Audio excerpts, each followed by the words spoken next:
వేదన బాధతో కృంగిన నేస్తమా, గురిలేని బ్రతుకుతో అలసిన ప్రాణమా, తన కరములు చాచి నిన్ను పిలుచుచున్నాడు, తన కరములు చాచి నిన్ను పిలుచుచున్నాడు. ఆదరిస్తాడు, ఆదరిస్తాడు యేసు ఆశ్చర్యకరుడు, యేసు ఆశ్చర్యకరుడు, యేసు ఆశ్చర్యకరుడు.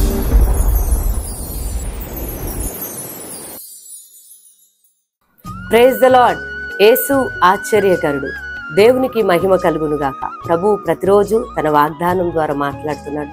మీలో చాలా మంది వాగ్దానాన్ని రిసీవ్ చేసుకుంటున్నారు, కామెంట్లో తెలియజేస్తున్నారు. మీ కొరకు, మీ కుటుంబాల కొరకు దేవుని సన్నిధిలో ప్రార్థన చేస్తున్నాం. కాబట్టి ప్రభు కృప మీకు తోడై ఉండి ప్రభు మిమ్మల్ని నడిపించబోతున్నాం. ఇదే కాలంలో దేవుని వాక్యాన్ని చదువుకుందామా? కీర్తనలు 31వ కీర్తన 23వ వచనాన్ని చదువుతున్నాను. యెహోవా భక్తులారా, మీరందరూ ఆయనను ప్రేమించుడి, యెహోవా విశ్వాసులను కాపాడును. దేవునికి మహిమ కలుగునుగాక. దేవుని ప్రేమించే వారిని, ఆయనని నమ్మిన వారిని, ఆయన యందు విశ్వాసం ఉంచిన వారిని ఆయన కాపాడుతాడు. అవును, మనం ఆరాధిస్తున్న దేవుడు కునుకడు, నిద్రపోడు. ఆయన మనల్ని కాపాడే దేవుడు. అందుకే కీర్తన గ్రంథంలో మనం చూసినప్పుడు ప్రియమైన దేవుని బిడ్డలారా, ఎదిగో ఆయన ఏ అపాయము రాకుండా, ఏ తెగులు నా గుడారము సమీపించదు అని కీర్తన గ్రంథంలో మనం చదువుతాం. అవును, మనం ఆరాధిస్తున్న దేవుడు కాపాడుతాడు. ఇదే కాలమున ఆయనను నువ్వు నమ్ముకొని ఉన్నావు, ఆయన బిడ్డవై ఉన్నావు. కాబట్టి ఆయన నిన్ను కాపాడబోతున్నాడు. ప్రతి కీడు నుండి నేను తప్పించబోతున్నాడు. అపాయం ఏది నీ వద్దకు రాకుండా ప్రభువు తన రెక్కల నీడలో నిన్ను కప్పి కాపాడబోతున్నాడు. ఇదే కాలమున మనం ఆరాధిస్తున్న దేవుడు నిన్ను కాపాడి, నీ కుటుంబాన్ని నిన్ను బలపరిచి ప్రతి విషయంలో కూడా ఎదుగో దేవుడు నేను కాపాడి భద్రపరచబోతున్నాడు. తన బిడ్డలని ఆయన కాపాడుతాడు. భక్తిహీనులను, దేవునికి వ్యతిరేకంగా ఉన్నవారిని ఆయన కాపాడువాడు కాదు, కానీ తన యందు నమ్మిక ఉంచి వారిని విశ్వసించి వారిని ఆయన కాపాడుతాడు. కాబట్టి దేవుని పైన నమ్మకం పెట్టుకో. ఆయన నిన్ను ప్రతి విషయంలో నీకు సహాయపడి, నిన్ను కాపాడి, నిన్ను బలపరిచి ఆయన నిన్ను నడిపించబోతున్నాడు.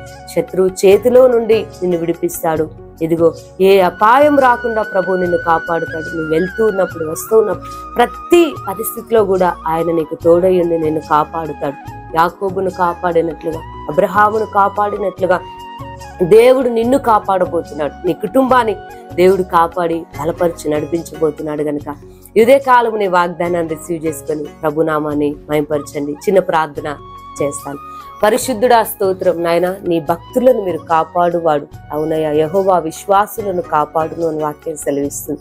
అయ్యా, ఎంతమంది ప్రతిదినం వాగ్దానం వింటున్నారు, నీ యందు భయభక్తులు కలిగి ఉన్నారు, వారందరినీ ప్రభువా మీరు కాపాడబోతున్నారు. అయ్యా, అపాయం నుండి తప్పించి, అగ్నిగుండములో నుండి వారిని విడిపించి, ప్రతి పరిస్థితిలో నుండి నాయన వారికి గొప్ప విడుదలనిచ్చి, వారికి సురక్షితంగా క్షేమంగా ఉంచి నాయన వారిని మీరు కాపాడబోతున్నందుకు స్తోత్రం.